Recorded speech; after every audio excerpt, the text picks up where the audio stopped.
আজকে রাইতের ভেতরে এই মন্দির ভেঙে লাবো। এই মন্দিরে আর কোনোদিন ঘন্টা বাজবে না। ওইখানে কেউ কিছু আমাদের বলবে না, কারণ ওরা জানে আমাদের পাশে কারা আছে। ওরা ওরা আবার মন্দির ভাঙতে আইছে, আমরা কিছুই করতে পারতেছি না। এখন আমরা কি করব? ওদেরকে কেউ কিছু বলবে না, ওদেরকে কেউ কিছু বললে উল্টা আমাদেরই মেরে ফেলবে। চলো চলো আমরা পালাই যাই, বাইসে থাকলে আরেকটা নতুন মন্দির করা যাবে। থামো, কোথায় পালাচ্ছ? কার ভয়ে পালাচ্ছ? ভুলে গেছো কি আমরা সেই জাতি যারা লঙ্কা পুড়িয়ে দিয়েছিল? আমরা সেই বংশ যারা কুরুক্ষেত্রের যুদ্ধের মাঝেও ধর্ম রক্ষা করেছে। ভুলে গেছো কি আমরা সনাতনী, রামের বংশধর, অর্জুনের উত্তরসূরি। আজ যদি আমরা পালাই, কাল থেকে আর কেউ জয় শ্রীরাম বলবে না।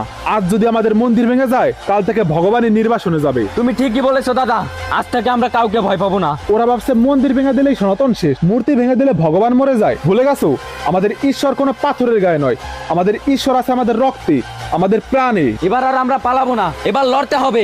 আমরা আসি, আমাদের মন্দির জীবন দিয়ে হলো আমরা রক্ষা করব। হ্যাঁ, মেয়েরা শুধু মন্দিরে পূজা দিতে জানে না, মন্দির রক্ষা করতেও জানে।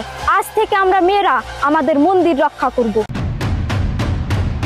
যে রক্তে রাম ছিলেন সে রক্ত কখনো কাপুরুষ হতে পারে না। যে রক্তে কৃষ্ণ ছিলেন সে রক্ত কখনো অন্যায়ের বিরুদ্ধে চুপ থাকতে পারে না। এবার সময় হয়েছে মন্দির রক্ষা করার। জাগো সনাতনী, নিজ মন্দির নিজে রক্ষা করো।